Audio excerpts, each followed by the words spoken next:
아프리카에서 유일한 자생 기독교 국가는 에티오피아입니다.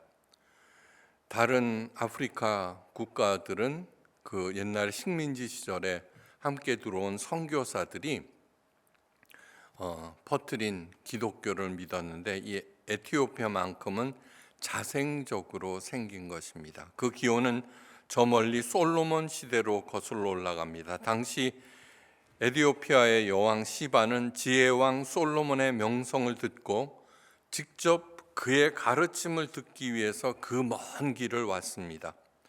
그때 솔로몬으로부터 들은 여호와 하나님에 대한 가르침과 선물로 받은 구약 성경을 바탕으로 하나님의 종교, 구약 종교가 에티오피아 국가 종교가 됩니다.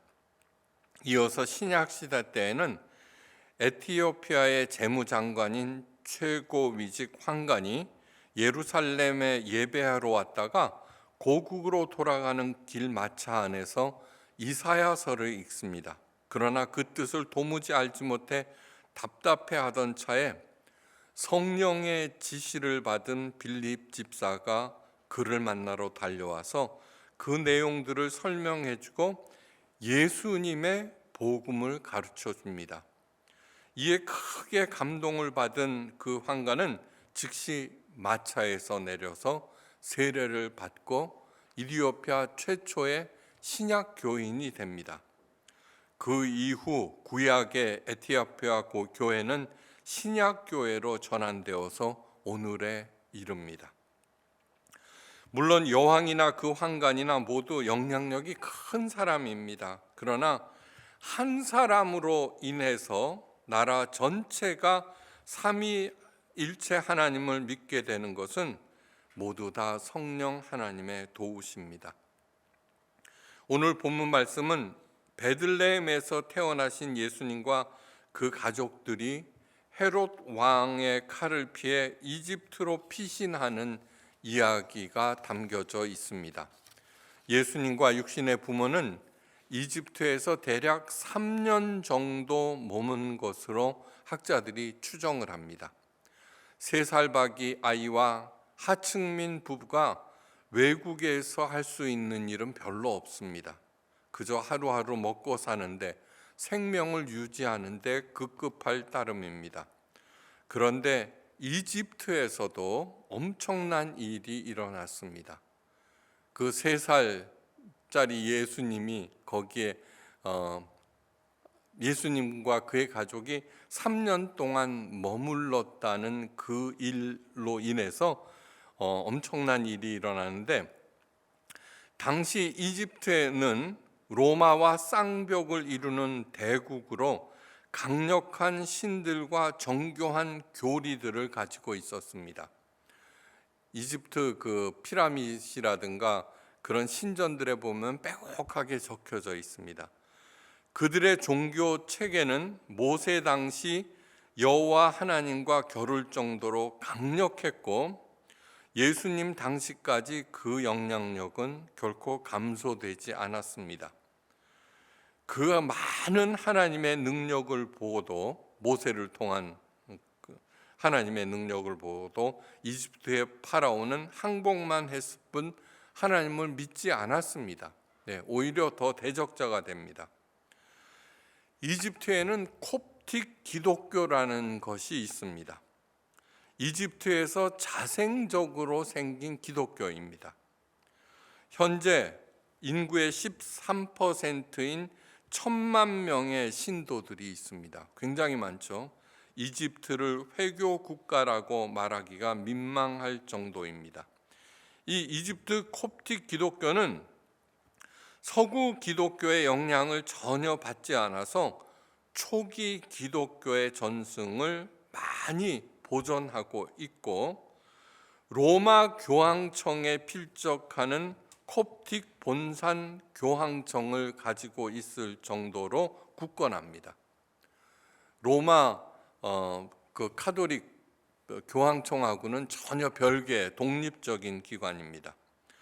초대 로마 교황은 예수님의 수제자 베드로라고 하는데 그런데 초대 콥틱 교황은 마가복음을 쓴 마가입니다.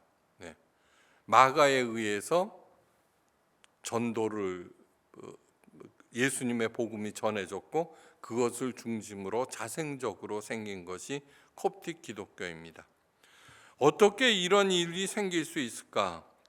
그 기원이 된 사건이 바로 오늘의 본문에 기록된 것입니다. 본문 말씀으로 돌아갑니다. 동방 박사들이 떠나고 예수님을 출산한 마리아가 몸을 추스리고 있던 어느 날 밤 하나님께서 천사를 보내서 요셉의 꿈을 통해 말씀하십니다. 헤롯 왕이 아기를 찾아 죽이려 하니 일어나 아기와 그의 어머니를 데리고 애굽으로 피하여 내가 이르기까지 거기 있으라. 그래서 요셉은 하나님의 말씀대로 아기 예수님과 마리아와 함께 애굽으로 피신길에 오릅니다. 이때가 언제일까?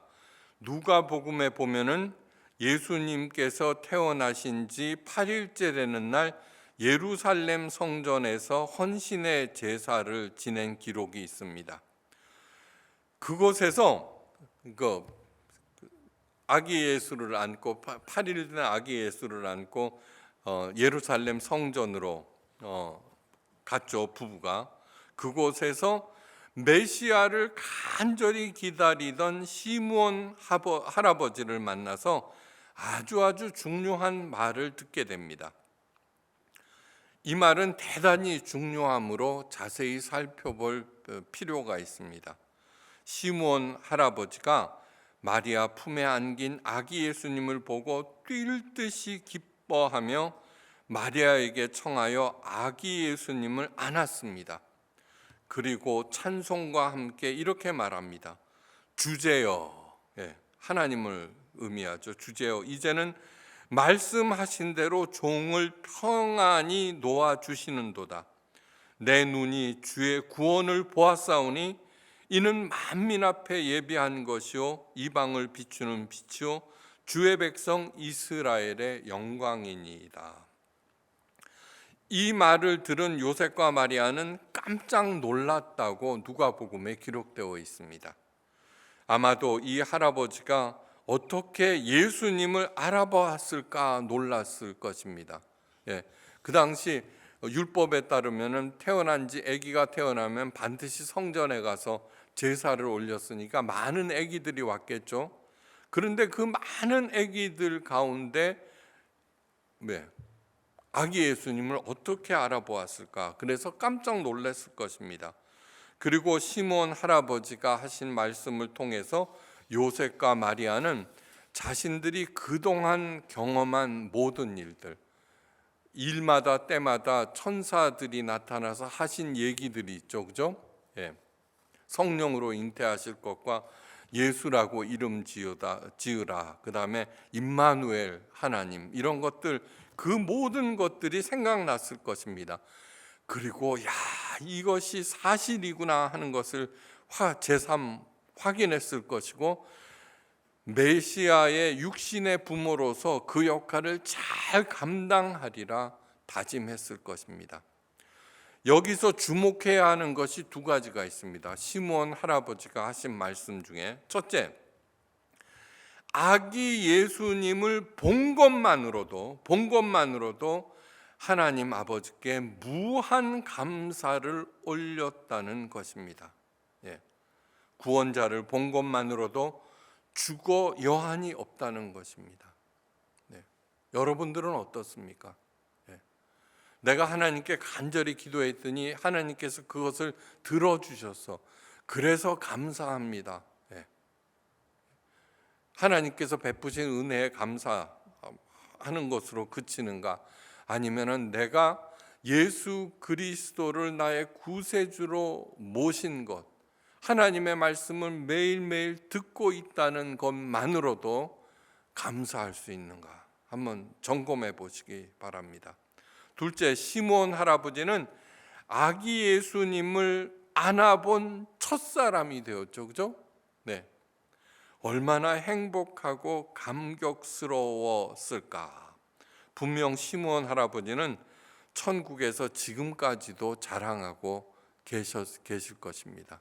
예수님 만나면 예수님 8일째 될 때 내가 예수님을 안아본 사람이에요. 나를 우습게 보시면 안 돼요. 아마 이랬을 것입니다. 웃으라는 얘기입니다. 네. 나에게 예수님은 어떤 존재인가? 예수님은 나에게 어떤 존재인가? 예수님이 이 땅에 오셨고 구원의 복음을 내가 듣고 믿게 된 것만으로도 하나님께 무한 감사 드릴 수 있기를 간절히 바랍니다. 네. 어떤 고난도 믿음으로 감당하는 그런 순고한 사람이 되시기를 주의 이름으로 간절히 축원합니다. 네. 이어서 시므온 할아버지는 아기 예수님과 요셉과 마리아에게 축복한 후 말을 잇습니다. 보라, 이는 이스라엘 중 많은 사람을 패하거나 흥하게 하며 비방을 받는 표식이 되기 위하여 세움을 받았고 또 칼이 내 마음을 찌르듯 하리니 이는 여러 사람의 마음의 생각을 드러내려 함이라. 네.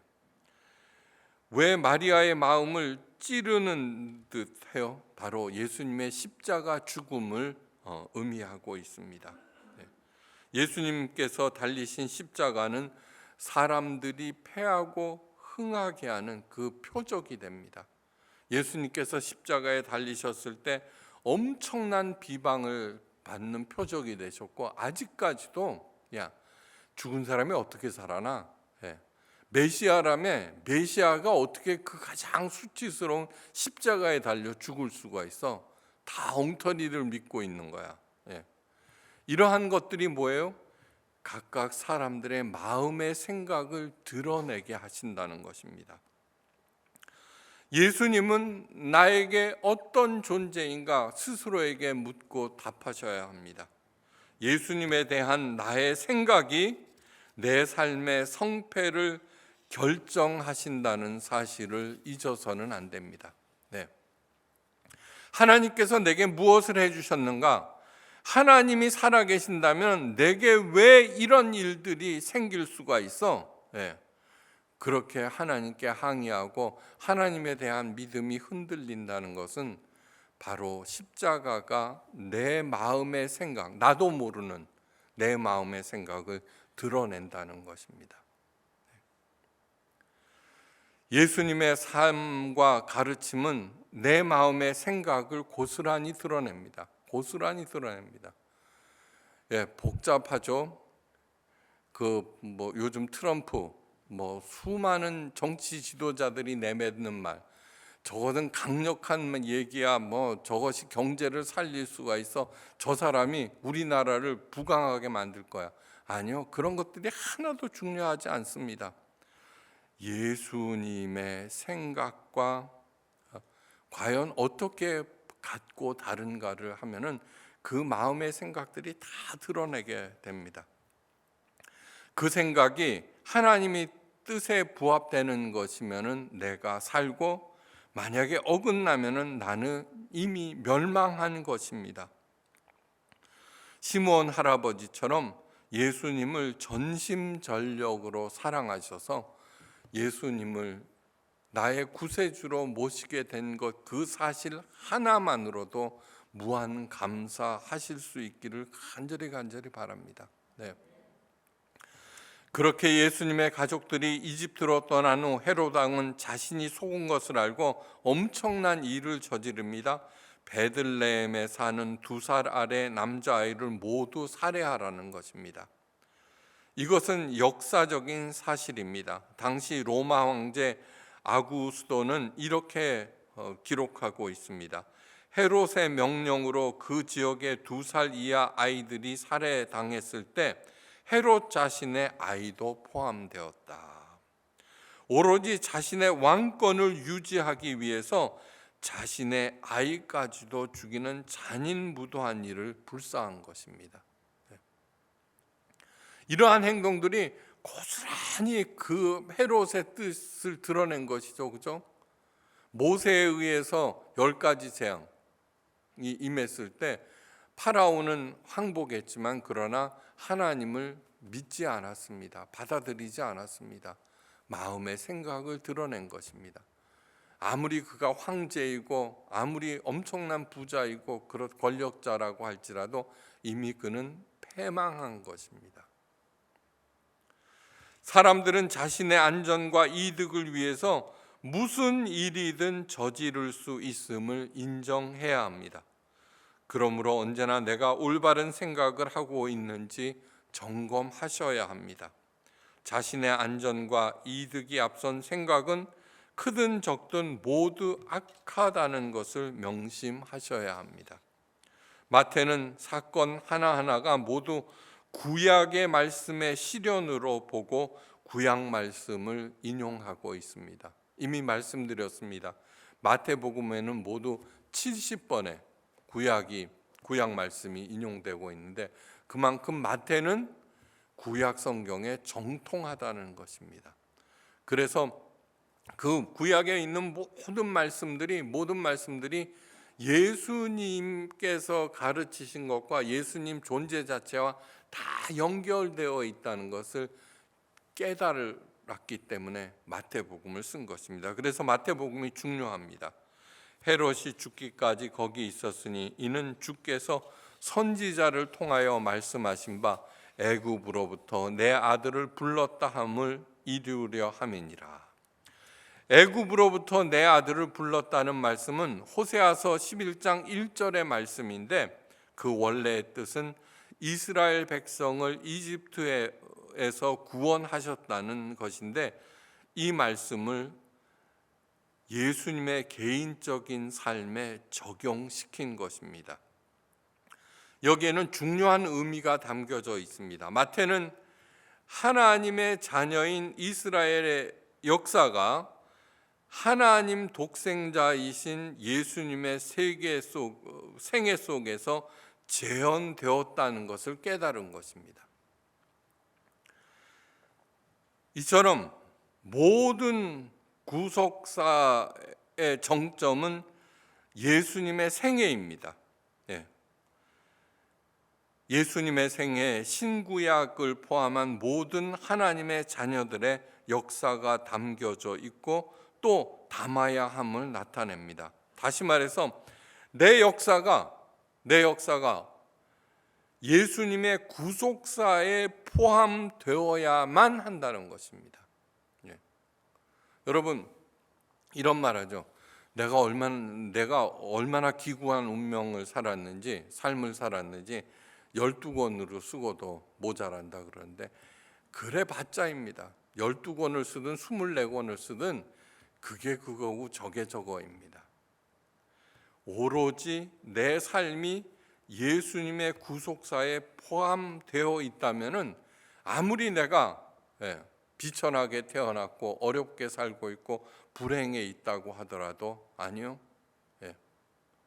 그것은 가치 있고 마침내는 영원한 기쁨에 동참하게 된다는 것입니다. 내 역사가 예수님의 구속사에 포함되기 위해서는 첫째, 예수님은 나의 구세주이고 그 어떤 것도 나를 구원해 주실 수 있는 존재는 없다. 두 번째, 내가 그분을 가장 사랑해야 한다는 것. 여러분 사랑이 뭐예요? 사랑이 그 사랑과 연결시켜 주는 것입니다. 진짜 사랑이 나를 뛰어넘게 만듭니다. 그전에는 어떻게 해요? 내 거 건들기만 하면은 가만 안 놔뒀죠. 그런데 사랑하는 사람을 만나면은 어떻게 해서든지 내 거를 주려고 합니다. 그리고 내가 준 그것을 그 사람이 받아들였을 때 행복해 합니다. 사랑하는 사람이 거부하였다고 해서 스스로 목숨을 끊는 사람들도 있죠, 그죠? 사랑만이. 그래서 예수님은 섬겨야 하는 존재가 아니라 사랑해야 하는 존재입니다. 예수님께서 친히 말씀하셨죠. 나는 섬김을 받으러 온 것이 아니다. 섬기려 하고 내 몸을 산제물로 너희에게 주기 위해서 이 땅에 왔다고 그렇게 말씀하셨습니다. 사랑을 하면 어떻게 돼요? 섬김은 자연히 나옵니다. 첫째, 예수님이 내 구세주이시고 내가 예수님을 가장 사랑할 때 그분의 삶과 저절로 연결이 되고요. 그 다음에 세 번째, 그분의 가르침을 내 삶에서 실현할 때 내 삶이 예수님의 구속사에 저절로 포함되게 됩니다. 예수님께서 제자들에게 행하신 고별 설교에서도 분명히 말씀하셨습니다. 요한복음 15장이 예수님의 고별 설교입니다. 내가 아버지의 계명을 지켜 그의 사랑 안에 거하는 것 같이 너희도 내 계명을 지키면 내 사랑 안에 거하리라. 내가 이것을 너희에게 이름은 내 기쁨이 너희 안에 있어 너희 기쁨을 충만하게 하려 함이라. 너무너무 중요한 말씀입니다. 이에 덧붙여서 말씀하십니다. 너희가 나를 택한 것이 아니요 내가 너희를 택하여 세웠나니 이는 너희로 가서 열매를 맺게 하고 또 너희 열매가 항상 있게 하여 내 이름으로 아버지께 무엇을 구하든지 다 믿게 하려 함이라. 최고의 축복의 비결입니다. 구세주이신 예수님을 가장 사랑함으로 내 생애가, 내 삶이 아무리 비천하고 아무리 어렵고 힘들다고 하더라도 저절로 예수님의 구속사에 포함되면서 끝내는 어떻게 돼요? 끝내는 항상 열매가 있게 되고. 오늘 본문에는 두 종류의 사람이 등장합니다. 아기 예수님의 가족과 헤롯과 그 일당들입니다. 이 두 그룹의 차이는 분명히 알아야 합니다. 동방박사와 요셉은 그저 하나님의 지시에 묵묵히 따랐습니다. 하나님께서 꿈으로 해야 할 일을 가르쳐 주셨고 이에 그들의 한 일은 그 지시대로 그냥 움직였습니다. 자기의 생각을 가미하지 않았습니다. 우리들은 이렇게 생각합니다. 하나님께서 꿈으로 알려주셨으면 나도 순종할 것입니다. 하나님으로부터 응답을 받겠다고 무진장 애를 쓰는데, 그런데 깊이 생각해 보십시오. 내가 하나님으로부터 응답받겠다는 것은 모두 다 내가 의도하는 일들이 순조롭게 풀리기를 바라는 것이고, 내가 의도하는 그 일을 하나님으로부터 승인받겠다는 것이고, 그런데 그 생각들은 하나같이 내 이득과 관계되어 있는 것이고 하나님의 승인이 있으면 대박날이라고 믿고 있기 때문입니다. 그건 참신앙이 아닙니다. 기복신앙입니다. 쓰레기 같은. 헤롯 왕은 자기 이득을 위해서 끔찍한 일을 서슴없이 저지릅니다. 이미 동방박사들과 성경학자들에게서 하나님의 뜻, 메시아의 탄생에 대해서 듣습니다. 그러나 자신의 생각이 하나님의 뜻보다 앞섰습니다. 메시아가 나타나? 그러면 내 왕권은, 자기 자녀도 2살 이하는 죽였다 그랬죠. 저놈이 커갖고 내 자리를 탐내면 안 되니까 죽여버리는 것입니다. 자신의 이득. 내 생각이 하나님의 뜻보다 앞설 때 모든 것이 죄입니다. 모든 것이. 하나님께서는 절대로 도와주지 않으십니다. 첫째, 모든 성경 말씀이 하나님의 지시입니다. 가장 명확한 이정표입니다. 그것을 따라가면은 예수님의 고별 설교 말씀대로 기쁨이 충만해집니다. 이 기쁨은 일시적인 기쁨이 아니라 영원한 하늘의 기쁨입니다. 나아가서 열매가 항상 있게 하시며 구하는 무엇이든지 이루어집니다. 구하는 무엇, 저절로 이루어집니다. 여러분, 누구나 다 문제가 있죠. 그죠? 아무리 몸부림쳐도 해결되지 않습니다. 가장 어려운 것 중에 하나가 자기 승질 고치는 거. 그죠? 천성이기 때문입니다.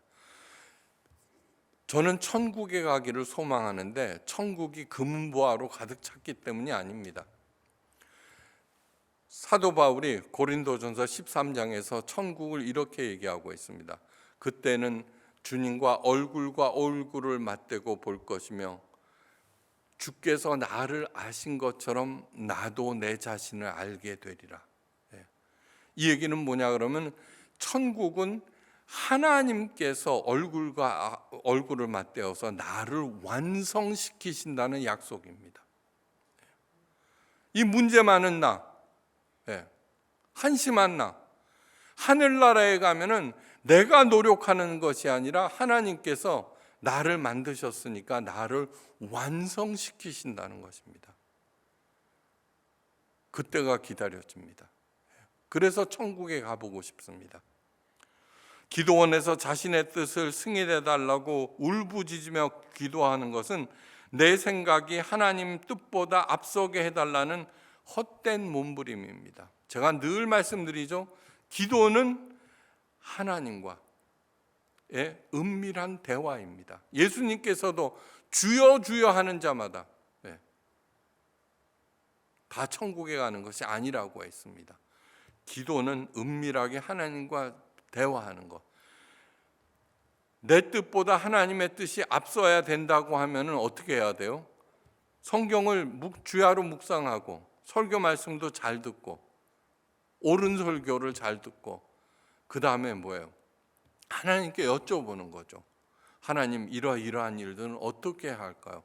그러면 저절로 하나님의 뜻이 드러나게 되어 있습니다. 하나님의 뜻은 절대로 어렵지가 않습니다. 절대로 어렵지가 않습니다. 상식을 초월하지만 상식적이십니다. 그런데 언제나 내 욕심, 내 뜻이 앞장섬으로 그것들이 엉망진창이 되어버리죠. 살면서 많은 실패가 있었습니다. 그 실패의 원인이 무엇입니까?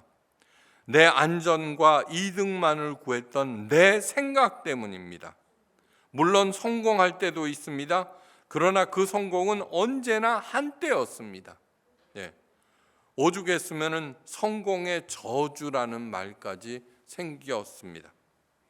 자신의 생각대로 움직였던 헤롯 왕의 끔찍한 처사도 성경을 말씀을 이루려 함이라고 마태가 말합니다.